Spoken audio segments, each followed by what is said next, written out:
స్తుతి స్తోత్రం చెల్లింతుము, స్తోత్రం చెల్లింతుము, స్తుతి స్తోత్రం చెల్లింతుము.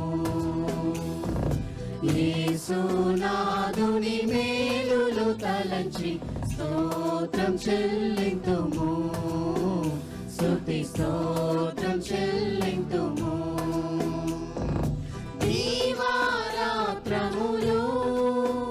కంటి పాపవలే కాచి, ఆ దీవారాత్రములు కంటి పాపవలే కాచి, దయగల హస్తముతో బ్రోచి నడిపించితివి, దయగల హస్తముతో బ్రోచి నడిపించితివి.